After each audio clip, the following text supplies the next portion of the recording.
There are some things that simply can't be explained, like the time a baby monitor voice in Illinois has told a couple to come quick because it was under their baby in the crib. It was 2018 when the story first broke and went viral. New parents Katie and Michael Gillis were still getting used to being parents. Their baby girl Willow was only 3 months old. The couple had just moved into a new home and were still unpacking boxes. But one night around 3 a.m., they heard what sounded like their baby monitor. They had left the monitor on the dresser next to the crib in their daughter's room, and they were both awoken by what sounded like a woman whispering right near the baby. She whispered very clearly, "It's not your baby. It's not your baby." I instantly sat up, Katie recalled. I couldn't believe what I was hearing. They had never heard this voice before, and they couldn't make out any other words. The baby monitor was an old one that they had found in the attic of their new house. It was plugged into an old phone line. The strange voice continued to whisper, "It's not your baby. It's not your baby." "Hurry up," Katie started to panic. She said the monitor was old and outdated, but it had been working properly since they had moved in. There was no way someone could have gotten through the phone line to them, so Katie got out of bed and went to the baby's room. Her husband stayed in bed with her, holding their sleeping baby girl. As Katie approached the crib, the rocking started. "As I got closer, the rocking got faster and faster," she recalled. "And then I looked down and saw the monitor was rocking itself. I started screaming for my husband, and he came running." Katie said the rocking motion lasted for about 20 seconds. Then the monitor just stopped. They checked on their baby girl, and she was still fast asleep.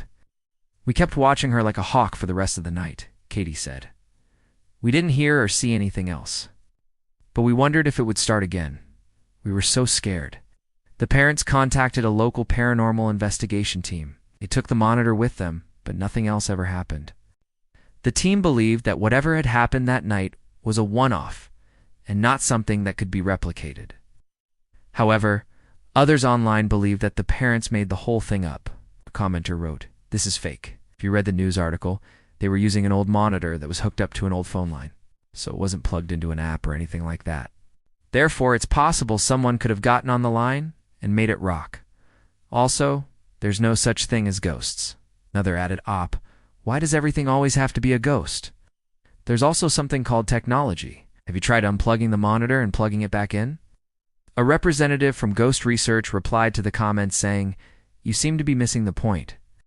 The investigators who examined the monitor concluded that it wasn't something that could be replicated. If it was simply a case of someone messing around on an old phone line, they would have been able to figure out how it was done. The fact that they couldn't explain it suggests that it wasn't a prank. Do you think this couple was telling the truth? Let us know in the comments. And don't forget to like and subscribe. Welcome to my channel. Today's story is the old motel key. A man was traveling through Nevada, and he was looking for a place to stay. He saw a rundown motel off in the distance and figured it would do just fine. As he got closer, he noticed that the parking lot was empty except for a few cars with license plates from other states, presumably other travelers who had come and gone. The man parked his car and walked into the office to check in. The old woman behind the desk barely looked up from her magazine. She mumbled something about the room rate, and the man paid her. All she did was hand him a key and tell him which way the ice machine was so he could get some ice for his drinks. And without another word, he went to his assigned room. He opened the door and dropped his bags on the floor. As he looked around the sparsely furnished room, he noticed a small, worn piece of paper taped to the wall where the TV should have been. On it was written in black marker, "Do not use after 10 p.m. He shrugged and went to the bathroom to wash his face. As he splashed cold water on his face, he heard a knock at the door. Startled, he quickly dried his hands and rushed out of the bathroom just as the knocking came again.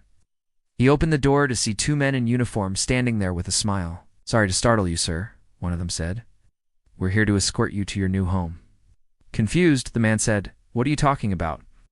"I just want to stay here tonight." The officer shook his head and repeated, "I'm sorry, sir, but you're coming with us." Still confused, the man followed the officers back down the hallway to the elevator. When the doors opened on the ground floor, he asked what was going on. One of the officers finally explained, "Sir, this is a crime scene. You've been assigned a room 8 since we sealed off the area years ago. No one has stayed in that room. Not since 1982. The man's eyes widened. What happened in 1982? The officer sighed and said, "That's when a young couple was found dead in that room. They were lovers, and they were found stabbed to death by a person or persons unknown. We never caught the killer or killers, and the case went cold. But we're reopening it. That's why we brought you here." The man stumbled backwards. "What? I didn't kill anyone. I swear I didn't." The officers shared a look. "That's why we brought you here, Mr. Smith, so we could ask you some questions about what you were doing in Vegas in 1982. The man blinked. "But I wasn't here in 1982. I just got in today." The officers exchanged uneasy glances again. "Well, that's a problem," one of them said slowly. "See, when we checked the register, we found your name. James Smith. It says you checked in today. But it also says you checked out on July 12th, 1982. The man stared at them in disbelief. "That's impossible. I only just got here." He turned and fumbled in his pocket for the key. He dropped it on the ground and picked it up again, turning it over in his hand. The old woman had given him a key that didn't work. The lock was clearly newer than the key. But how could he have stayed in that room 40 years ago? One of the officers bent down and picked up the key. He examined it for a moment and then looked up at the man. "Mr. Smith," he began cautiously, "do you know how old this key is?" The man shook his head. "How old?" The officer replied, "About 40 years. See, this key belonged to the manager of this motel back in 1982, after the murders. The owners changed the locks on all the rooms, but they never threw away the old keys. We kept them in a box until last week when we asked for them. Apparently they threw the box away." And the man felt a chill go down his spine. How could he have been in that room all those years ago if he'd just gotten there? He thought he must have gotten the wrong key. But when the officer tried the key in the other rooms, they were all locked. Later that day, after questioning the man, the officers let him go. As he gathered his things to leave, he noticed the worn piece of paper on the wall again. He walked over and tore it down. To his surprise, the writing on the other side said, "Do not use after 10 p.m. crossed out and replaced with do not use before 1982. The man shuddered. What do you think happened to the man in the story? Let me know in the comments. Thanks for watching. Please subscribe if you haven't already, and I'll see you next time. Welcome to my channel. Today's stories are from California. The first story is called The Wrong Face. A guy was home alone one night when he decided to FaceTime his long-distance girlfriend. He hadn't seen her in months, and he really missed her. So he hit her up on FaceTime and waited anxiously for her to answer. Finally, her face filled the screen, and he could see she was smiling at him. "Hey, babe," she said. "What's up?" "Not much," he replied. "Just thinking about you." They talked for a few minutes about their days and what they were doing, and then he asked her if she wanted to watch a movie together. She said sure, and he started playing a movie on his TV. Then he turned the camera around so that she could see the screen. "Okay," she said. "I'll be right over." And with that, she hung up the phone. He was confused, but he shrugged it off. Maybe she was just messing with him. He went into the other room to get some snacks ready, while he waited for her to call back so they could watch the movie together. But instead of calling back, she called again. This time he didn't answer. He let it go to voicemail. A minute later, she called again, and he let it go to voicemail again. This went on for about 10 minutes.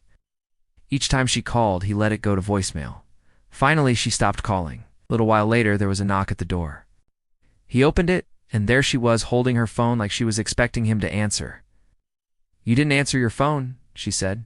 "I thought you were going to be here." "What are you talking about?" he asked. "You told me to come over." "I did not tell you to come over," he said. "You told me to come over so I could watch the movie with you. I never said that." "You did too," she insisted. "You said, 'I'll be right over.'" "You definitely said that," shook his head. "I didn't say that. Are you sure you have the right number?" "Yeah, it's the same number you've always given me," she said. "So why are you denying that you asked me to come over?" He thought for a moment. "Well, maybe I did ask you to come over, but I was just playing a movie on my TV, and I didn't actually expect you to come over." "Oh," she said. "Well, I guess I'll just go then." And with that, she turned and walked away. As soon as she was out of earshot, he yelled, "Wait a minute, I think you have the wrong number." She stopped walking and turned around. "What did you say?" He took a deep breath. "I think you may have the wrong number," he said. "This isn't my girlfriend's number. It's my neighbor's number. And I think you just called my neighbor's number by mistake." She stared at him for a moment. Then she turned and walked away without saying a word. The next day, he was home alone again when he heard a knock at the door. He opened it, and there she was, holding her phone like she was expecting him to answer. "You didn't answer your phone last night?" she said. "I thought you were going to be here." "What are you talking about?" he asked. "You didn't answer your phone last night," she said. "And I got worried, so I came over to make sure you were okay." "I'm sorry," he said. "I didn't mean to ignore you last night. My phone was on silent, and I didn't hear it go off." "Oh," she said. "Well, that's okay. I understand." She reached out and touched his arm. "Do you want to watch a movie tonight?" she asked. "I'd like that," he said. "What time? How about 8? "Sounds good," he said. "I'll see you then." And with that, she turned and walked away. He stood there, watching her go. He had a feeling this was going to be the start of a very interesting friendship. Our next story is called Wrong Number. A woman was driving home from work when she got a text message from an unknown number. The message read, "Hey, you have a beautiful smile. Would love to see it again sometime." She laughed and replied, "Wrong number." The person on the other end didn't take the hint and kept texting her. He asked her where she was from and how old she was. She kept telling him that he had the wrong number, but he didn't believe her. He kept asking her questions and she kept answering them, but she was getting annoyed. Finally, she snapped back, "If you don't stop texting me, I'm gonna block you." He didn't listen and he continued to text her, so she blocked him. A few hours later, she got a text message from another unknown number. Oh. The message read, "Hey, beautiful, want to hang out sometime?" She ignored it and went to bed. The next day, she got a text message from the same number. It read, "Last night was so much fun. Can't wait to see you again." She was confused. She hadn't seen this person before in her life. She replied, "I don't know what you're talking about," and waited for a response. He wrote back, "Oh, you don't remember? We met at the bar last night. You were the girl who sat on my lap and kissed me all night long." She was shocked. She had never been to a bar in her life. She wrote back, "I don't know what you're talking about. Please stop texting me." He didn't listen, and he kept texting her, but she blocked him. That night, she went out with some friends and had a great time. When she got home, she checked her phone and saw that he had texted her again. This time it read, "Having fun without me. Come on, baby. I want to join in." She was furious. She picked up her phone and called the number. When he answered, she said, "Listen, you need to stop texting me. I do not know who you are, and I do not want you to ever contact me again." He laughed. "Don't be like that, beautiful. Just admit that you had fun with me last night and we can forget about it." "I didn't have fun with you last night because I wasn't even there," she said. "Keep texting me even though I've told you that you have the wrong number." He was silent for a moment. "Oh," he finally said. "Well, I'm sorry. I thought you were someone else." "Well then, get the right number next time," she said. With that, she hung up the phone and blocked the number. She never heard from him again. If you're looking to get away from it all and spend some time in the great outdoors, you might want to consider camping in the Forest of Whispers in Oregon. Just be sure to pack some earplugs. In this remote area of the Cascade Mountains, campers have reported hearing strange and unsettling sounds that have left them questioning whether they were truly alone in the woods. It was 2 a.m., and the campers were fast asleep, when suddenly they heard what sounded like whispers in the forest. At first they thought it was just the wind, but then they started hearing voices calling their names. "I don't want to be too dramatic," one of the campers said, "but it was like someone was trying to get our attention, like they were trying to communicate with us." The campers started to feel uneasy, and one of them even started crying. They decided to pack up their things and leave. As they were packing up, they noticed something strange. There were no footprints around their campsite, which didn't make sense since they had been walking around in the snow. But there were huge claw marks all around the tent. It was like something huge had been dragging itself around the tent, one of the campers said. "We couldn't see anything in the dark, but we could hear it moving around outside the tent." The campers got into their car and drove away, but they couldn't shake the feeling that they were being watched. It didn't stop until they reached a small town about an hour away. The next morning, they went back to the campsite to look for answers. They found strange animal tracks that looked like huge claws, and the entire area had been torn apart. It was clear that whatever had been out there in the forest with us was big, really big, one of the campers said. "I don't want to sound like a Chicken Little and say the sky is falling, but I think people need to be aware of what might be out there." The campers posted about their experience on social media and it went viral. Many people thought that the campers were making it up for attention. It's just a bunch of bull, one person wrote. There are no monsters in the forest, just trees and squirrels. But others were more supportive. I believe you, one person wrote. I've heard similar stories while camping in the Beartooth Wilderness. There are some places in this world that are better left unexplored. The campers say they will never go back to the Forest of Whispers again, and who can blame them? It sounds like a scary place to camp. But what do you think? You believe these campers' story, or do you think it's just a bunch of bull? Let me know in the comments below. And if you enjoyed this video, please be sure to subscribe so you don't miss out on future content. Thanks for watching. In the remote wilderness of the Pacific Northwest, there are very few places that remain truly untouched by humans. One of these places is known as the Forest of Whispers. It is a dense and ancient forest located deep in the Cascade Mountain Range in Oregon. The forest is home to towering trees that have been standing for centuries, and its canopy is so thick that it blocks out much of the sunlight, creating an eerie and mysterious atmosphere. For many years, the Forest of Whispers has been shrouded in local legends and folklore, with many people believing that it is haunted by the spirits of those who have died in the forest. Some have reported hearing strange voices and whispers in the trees, while others have seen shadowy figures lurking at the edge of their vision. Despite the spooky reputation, the forest is a popular destination for hikers and campers who are looking for a true getaway from civilization. However, no one camps in the Forest of Whispers without hearing the strange noises. One of the most disturbing aspects of the Forest of Whispers is that there have been numerous reports of campers being stalked by unseen creatures while they are in the forest. Some have described the feeling of being watched as they hike through the trees, while others have actually seen large, shadowy figures following them. These sightings have led some to believe that the forest is home to some kind of predatory animal that targets humans. Another strange phenomenon that has been reported in the Forest of Whispers is the appearance of strange symbols and markings.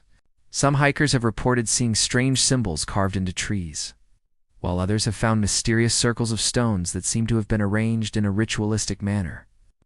These findings have led some to believe that the forest may be the site of ancient rituals, or that it is somehow connected to other dimensions or realms. Perhaps the most terrifying aspect of the Forest of Whispers is that some people never return from their hikes in the forest.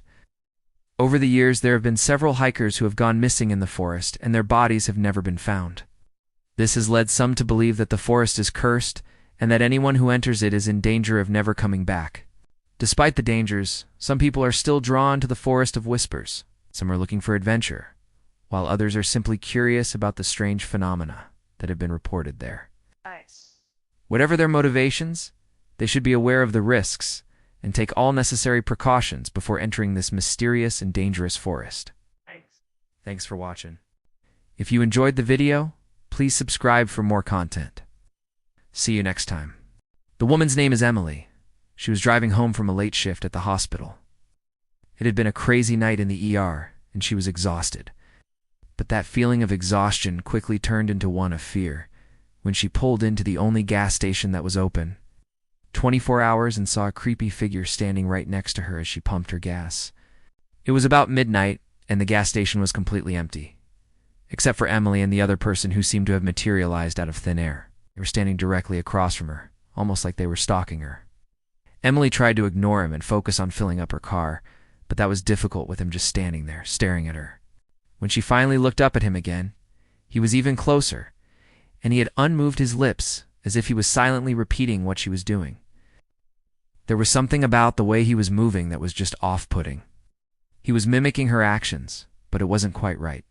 It was like watching a distorted version of yourself moving just a little too close for comfort. She remembered seeing something similar to this years ago. In a horror movie, the main character is pumping gas, and a strange man was standing behind her. Just as she turned around, he vanished into thin air. Turns out it was a figment of her imagination brought on by all the stress and lack of sleep she'd been experiencing. Maybe something like that was happening to her? She shook her head, trying to clear the thought. There was no one else around, and she couldn't imagine what kind of sick joke someone would be playing. As if to confirm her suspicions, she caught the man glancing over his shoulder at the car behind him. There was no one there. He did it again, this time his eyes widening slightly. Was he expecting someone or something? And why Why was he mimicking her movements so closely? His behavior was becoming more and more erratic. He began to pace back and forth, still keeping an eye on the spot behind him. Emily could see his shoulders shaking slightly, maybe from the cold or maybe he was just in pain. As she watched him, she noticed that he was wearing a blue jacket and a gray hoodie. His hands were buried deep in his pockets. Despite being in the middle of winter, he didn't seem to be making any effort to shield himself from the cold. Just as she finished pumping her gas, the man suddenly whirled around, startling her. He was breathing heavily. Why had he been pacing back and forth? Where did he come from? What was he doing? Why did he keep looking over his shoulder like he was waiting for something? Emily hesitated for a moment before getting out of her car. She walked towards the door. She could see the man more clearly. He was tall and thin, almost like a skeleton. His skin was pale, almost white. The hoodie he had pulled up covered most of his face, but she could see his eyes. They were wide and wild, like a frightened animal. He took a step back as she approached, his eyes never leaving hers. "Hello," she said, trying to sound friendly. "Can I help you?" The man didn't respond. He just kept staring at her. She could feel his gaze boring into her skull. It was as if he were trying to read her mind. Emily backed away from him slowly, keeping her eyes on his. She had a bad feeling about this, like something was about to happen, something terrible. But she couldn't shake the feeling that she had seen this man somewhere before. His face seemed familiar. She decided to get back in her car. She needed to get out of there. But as she reached for the handle, the man made a sudden move. He lunged at her, knocking her to the ground. Emily screamed as she hit the pavement. Her keys and purse flew out of her hands. The man grabbed them and disappeared around the corner of the building. Emily lay on the ground for a moment, stunned. Then she got to her feet and ran after him. She had to get her stuff back. But as she rounded the corner, she saw that the man was gone. So was her car. Stranded and alone in the middle of the night, Emily began to panic. She didn't know what to do. Then she remembered her phone. She pulled it out of her pocket and dialed 911. The police arrived quickly, but there was nothing they could do. Her car was gone. The man was gone. All they found were her keys and purse. The rest of the night was a blur. Emily couldn't remember much after that. She went back to her apartment and locked herself inside.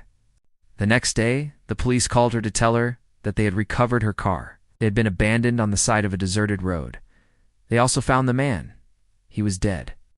Apparently, he had overdosed on pills.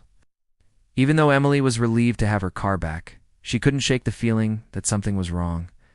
She had seen that man before. She was sure of it. But where? Who was he? And why had he been following her? Those questions would plague her for the next few months. Then one day, while going through some old photos, she came across a picture that made her gasp. In the photo, she was standing next to a man in a blue jacket and a gray hoodie. It was the same man from the gas station.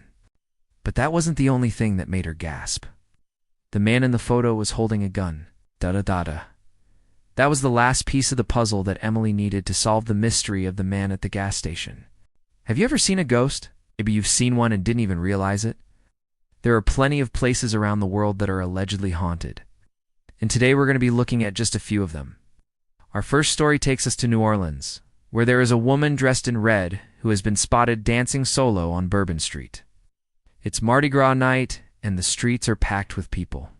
Bars are overflowing, and live music is blaring from every doorway. Then out of the corner of your eye you see her, a lone woman in a red dress, dancing on the street as if no one's watching. You get closer and introduce yourself. She doesn't respond. You try to lead her back to the crowd, but she won't move. Then just like that, she vanishes. It sounds like something straight out of a horror movie. But this is New Orleans, where things like this happen every day. For decades, partygoers have sworn they've seen the red dress woman dancing alone on Bourbon Street in the early hours of the morning.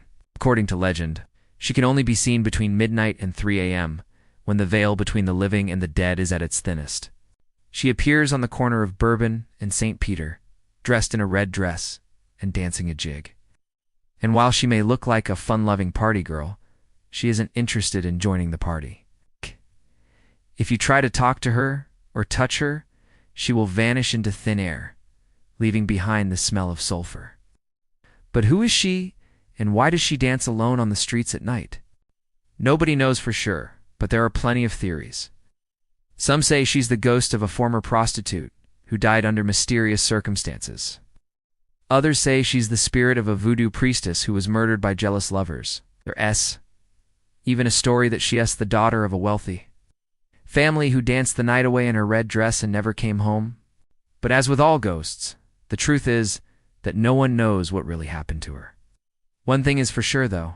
If you see the red dress woman, you should leave her alone. According to local legend, interacting with her can bring bad luck or even death.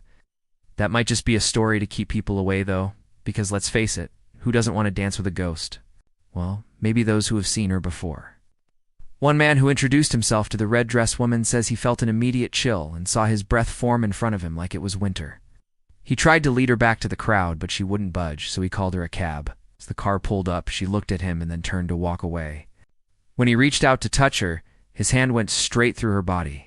Startled, he backed away and watched as she dissolved into thin air. Another man who saw her dancing alone on a street corner said that she appeared to be in a trance-like state and was completely oblivious to her surroundings. He tried to snap his fingers in front of her face and even poked her in the chest, but she didn't react at all. It was like she wasn't even there.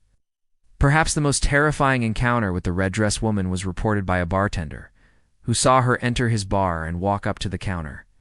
He asked her what she wanted to drink, and she replied in a raspy voice, "I'll take a whiskey, neat." As he poured her a drink, he noticed that her hands were shaking violently and that her eyes were wide and unfocused. After she took a drink, she slammed the glass down on the counter and stared directly at him. "Do you see me?" she asked, in a voice that seemed to come from another world. "Do you really see me?" Before the bartender could respond, she got up from the bar and walked out into the night, never to be seen again. So if you find yourself in New Orleans dancing on Bourbon Street, keep an eye out for the red dress woman. Just don't engage with her or you might just unleash something you can't control. Thanks for watching. Do you believe in ghosts? Let me know in the comments below. And while you're there, make sure to subscribe for more spine-chilling tales. When the parents heard what sounded like a child crying inside their newly purchased home, they assumed it was just the previous owner's young son. However, when the crying persisted for days, they began to suspect something more sinister was at play. A married couple from Ohio named Ashley and Mike Summers were excited to move into their new house.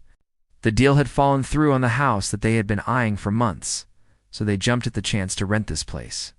Even though it was a little out of their price range, they couldn't wait to start making new memories there. As they drove up the long driveway to the house, they noticed that it was a lot older than they expected. The roof had clearly seen better days, as did the paint job. But it had a certain charm to it that made the couple even more excited to start calling it home. As soon as they stepped inside, they noticed that the house was filled with strange scribbled drawings, which they assumed was the previous owner's son's artwork. There were pictures of stick figures and hearts drawn all over the walls, floors, and furniture. It almost looked like a child's bedroom, except there was no sign of one anywhere. After doing some digging, they found out that the previous owners had indeed moved out just a few weeks prior, and that they had a 5-year-old son named Billy. He must have drawn these pictures before they left, they thought, but something didn't sit right with Ashley. She couldn't shake this feeling that there was more to this house than met the eye. As the days went by, the couple started hearing strange noises coming from inside the walls. At first, they thought it was just mice, but then they realized that it sounded more like a small animal crying. At first, they dismissed it, assuming it was just the sound of a stray cat stuck inside the wall. But as the weeks passed and the crying continued, they became increasingly disturbed. It was then that Ashley decided she needed to do something about it. One evening, while the crying was at its most intense, Ashley and Mike stood in the middle of the room where it seemed to be coming from and started banging on the wall with a hammer. They were both shocked when a hole suddenly appeared in the drywall, and when they shined a light through it, they saw that there was a second wall behind the one they had already been living with for weeks. When they finally broke through the wall and stepped into the hidden room, they couldn't believe what they found.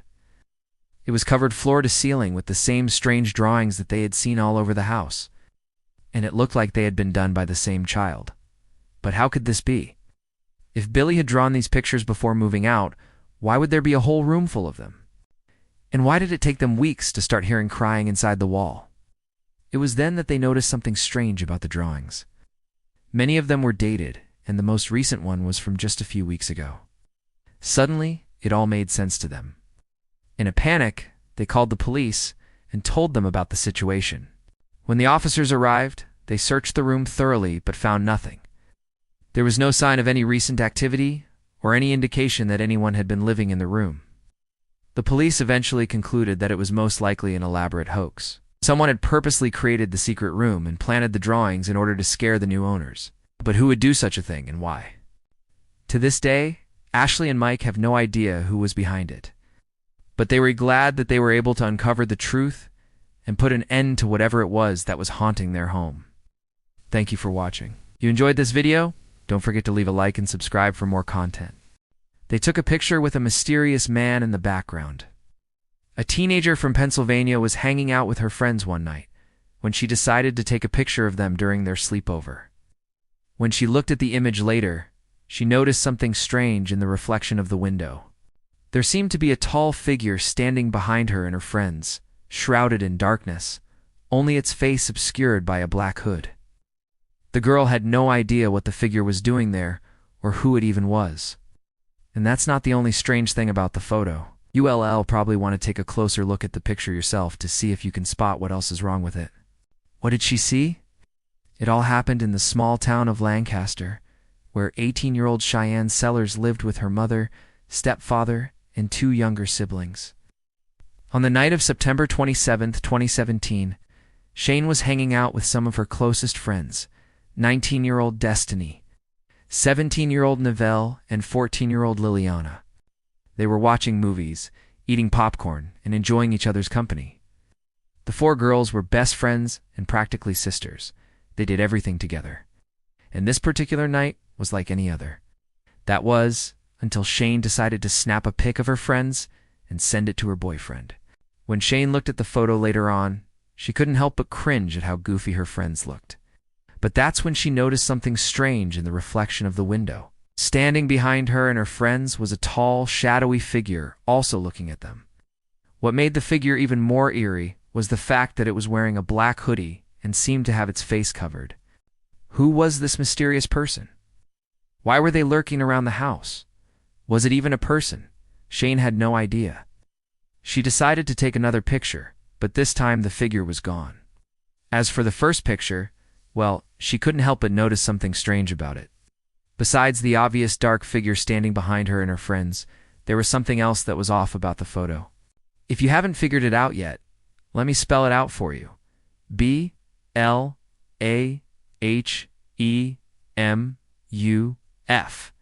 Yeah, that's right. Someone had snuck into Shane's bedroom and written the word Blay on the window in what appeared to be lipstick. How had they gotten in? Why, it didn't make sense to Shane. So she decided to take matters into her own hands. First, though, she needed to get her friends to see what they thought. Shane sent the photo to Destiny, who wasted no time in responding. "Oh my God," she wrote back. "There's a creepy guy in your window." Shane knew that Destiny was a skeptic. She was surprised when even she couldn't come up with a logical explanation for the photo. Still, Destiny had some good ideas about how to deal with the mystery. "You should ask your brother," she suggested. Shane had a younger brother named Andrew, who was known for playing pranks on his sister. Maybe he had snuck into her room and written on the window while she wasn't paying attention. He could have also invited his friend over and told him to stand behind her and her friends while they were sleeping. But when Shane confronted Andrew, he simply laughed at her and denied having anything to do with it. Shane and her friends decided to take things up a notch. This time, Shane called Novelle, who was staying over at her grandmother's house. When Novelle saw the photo, she was shocked. "Oh my gosh," she said. "I think we should do some ghost hunting." Shane had never been much for ghosts, but she was intrigued enough to agree. After all, there was a ghost hunter named Zach Bagans, living not too far away in Las Vegas.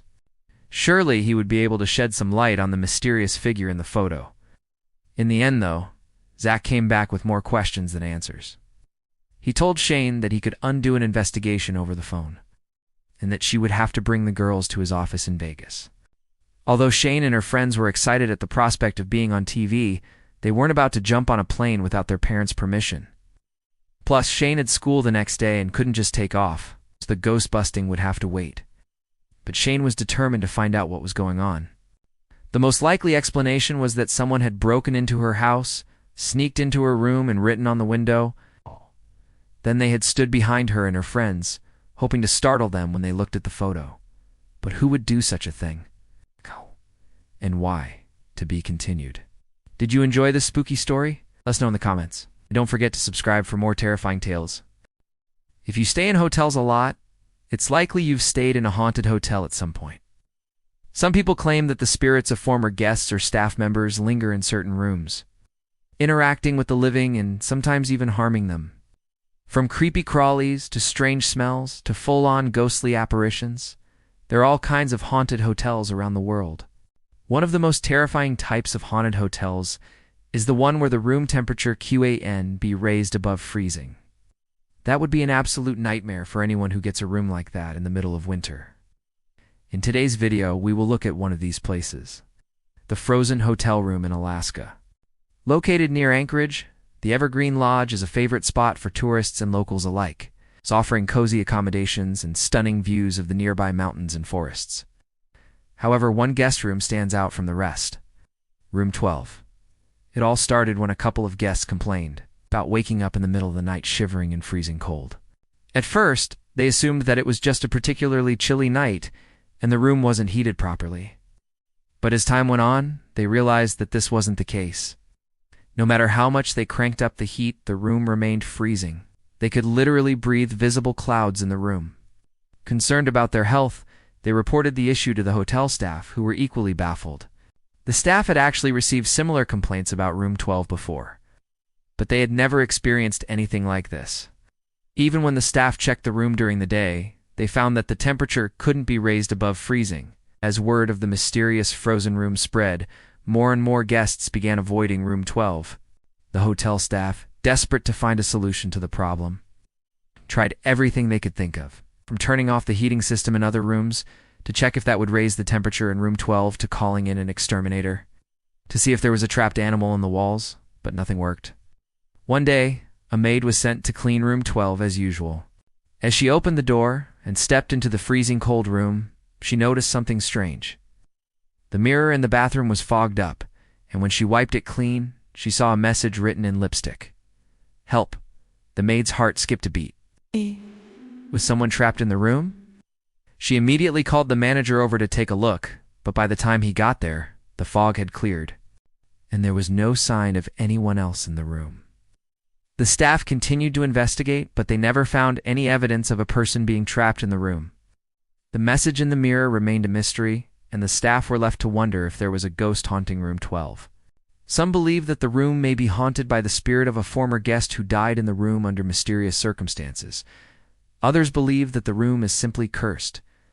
Whatever the case, no one has been able to stay in the room for more than a few hours without feeling compelled to leave due to the freezing cold temperature. And so room 12 remains vacant to this day. Have you ever stayed in a haunted hotel? If so, what was your experience like? Let us know in the comments below. Make sure to stay tuned for more videos like this one. In the early 1900s, fishermen along the coast of Maine would see a strange and eerie sight. It was the light. Every night at precisely 8:35 p.m., a light would flash from the top of an abandoned lighthouse. The fishermen were so perplexed by this nightly occurrence that they named it the ghost light, and they continued to witness this strange phenomenon for years. In 1909, a group of fishermen decided they had nothing to lose. They would track down the source of the light and get to the bottom of this mystery once and for all. The lighthouse in question was the small and remote West Point Lighthouse, built in 1859. It was abandoned 2 decades later after it was deemed obsolete and a new lighthouse was built nearby. Since then, it had remained empty, a silent and dark specter looming over the rocky coastline. That was until now. As the fishermen approached the lighthouse, they saw the ghostly light flash once again. Then just as suddenly, it vanished. When they searched the tower, they found no one. But what made the most chilling discovery was inside the abandoned lighthouse keeper's logbook. The fishermen found entries from the former keeper detailing his life in the isolated tower. The rhythmic crash of waves against the rocks below was the only sound that could be heard as the wind howled around them. The diary spoke of loneliness, isolation, and the haunting darkness that enveloped the tower each night. But as the entries progressed, they took a strange turn. On November 1884, the keeper wrote, "The fog is thick, and the sound of the waves almost deafening. I feel as though I am being watched, as though some unseen presence is sharing my solitude. My mind plays tricks on me in the darkness, and I half expect to see the shadowy form of a sailor at the window." Then on December, the following entry read, "The fog has lifted, and the sun shines brightly today, yet a chill wind blows across the moor, bringing with it the scent of decay. I find a strange comfort in the thought that I am not alone in this place. There are others who share my vigil, others who have felt the cold grip of fear as the darkness falls and the shadows grow long." As the fishermen read these passages, they could feel the weight of the keeper's despair pressing down on them. You could almost hear the sound of his loneliness echoing through the empty halls of the lighthouse. Then on January 1885, the final entry was made. It read, "The storm rages outside, and the wind screams like a banshee. I am exhausted, and my mind is weary. I can hear him now, calling out to me from the darkness. He's here now. I must let him in." The diary ended abruptly, leaving the fisherman with more questions than answers. What did the keeper mean by he? Why did he feel compelled to let this mysterious entity in? What had happened to him? The fisherman never did find out. Years passed, and the mystery of the ghost light deepened. Some said the light was the keeper's spirit, forever trapped in the tower, forever waiting for someone to join him in his eternal darkness. Others claimed it was a warning from the keeper, a desperate attempt to prevent others from sharing his fate. One thing is certain: the diary of the West Point lighthouse keeper remains a chilling reminder of the power of isolation, and the mysteries that lie hidden in the darkness. The fishermen who discovered it are long gone, but their tale lives on in the hushed whispers of the coastal towns. And every year, on the anniversary of the keeper's last entry, people still gather at the West Point lighthouse to read the diary and remember the lonely man whose cries for help echoed through the ages. So if you ever find yourself walking along the rugged coastline of Maine, you might just hear the mournful cry of a lost soul seeking solace in the darkness. Or maybe it is just the wind.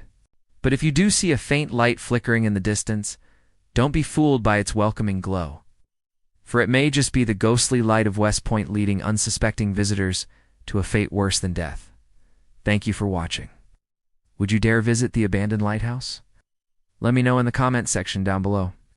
Also, be sure to check out the other videos in this series. When New Yorkers ride the subway late at night, they often hear strange noises. But one passenger's trash is another passenger's treasure. Take this woman, for example.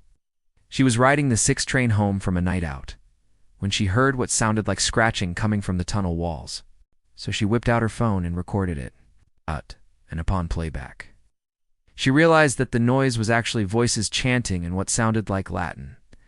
We don't know exactly where and when this was recorded, but based on the fact that she was taking the 6 train home from a night out, we're going to guess it was sometime after midnight. The 6 train runs express from the Bronx to Midtown Manhattan, and then local from Midtown to Brooklyn, and finishes the line in Staten Island. Now, the original poster didn't include any video footage, just audio, so we do want to know if there were any other passengers around or if she was alone in the car. But the comments are filled with stories of people hearing similar sounds. One commenter wrote, "I used to hear this all the time back in 2014 when I was living in the East Village. It drove me nuts. I even ended up talking to a worker who was doing maintenance one day, and he said it's just the old pipes. Never believed him. There's no way that sound is made by a pipe." Other person added, "I'm pretty sure it's not pipes. I've heard it too. Definitely some sort of chanting. I've heard it both above and below 14th Street. It's really eerie. But if these voices are so creepy, why haven't they been stopped?" Well, because according to the original poster, this has been happening since before the pandemic. New York's subway system is largely automated. There isn't always a staff member on duty to stop the chanting. Some commenters had more mundane theories about the sound. A few said that it might have been kids playing, while others thought it could be rats. One person even suggested that it was Bigfoot arguing with his girlfriend on a Tuesday night. But most people seem to agree that it was the voices of spirits who called the subway home. In fact, New York's subway tunnels are rumored to be haunted.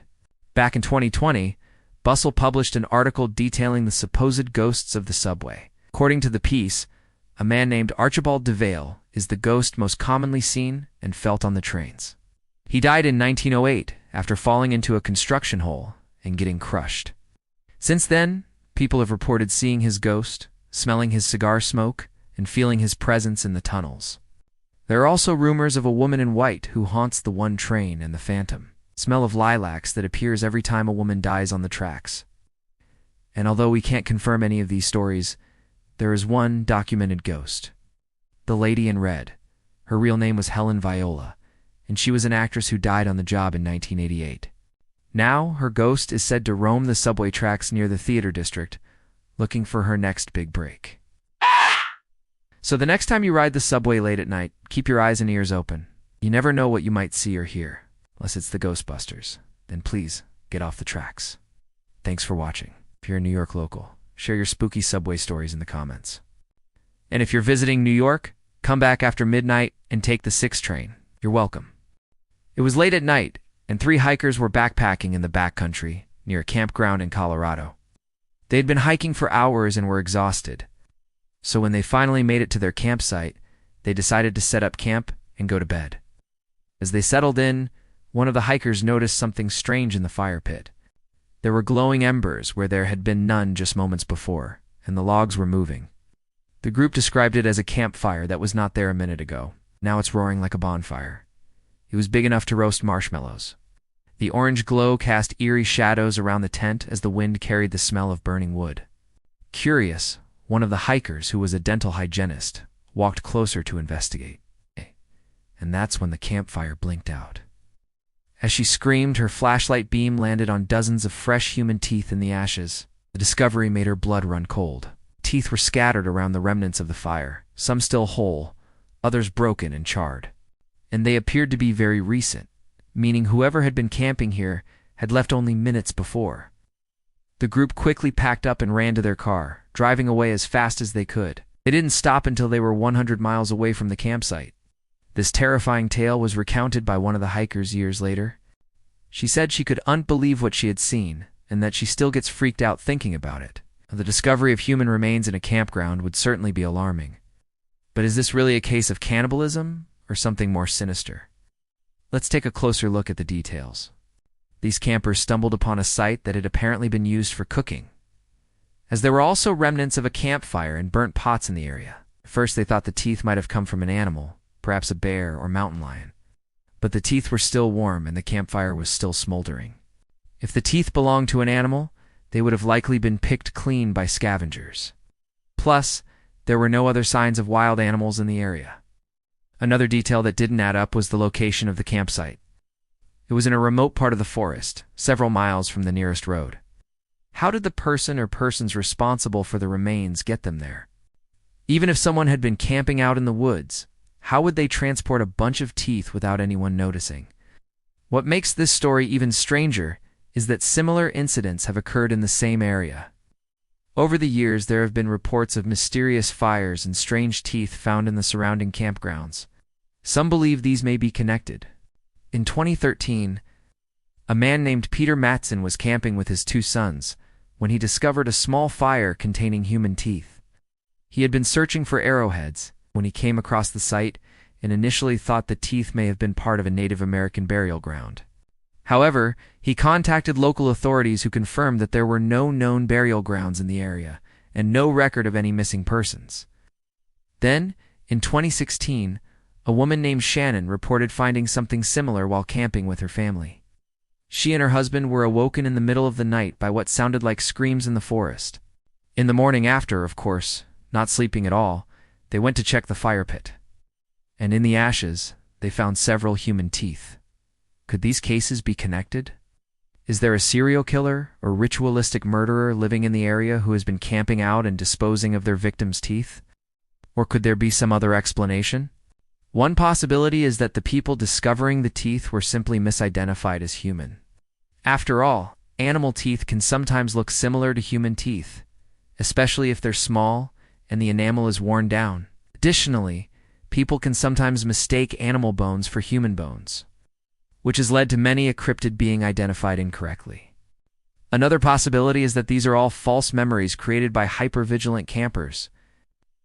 In the age of true crime podcasts and TV shows, it's easy to become convinced that every dark and secluded campsite is potentially hiding a body.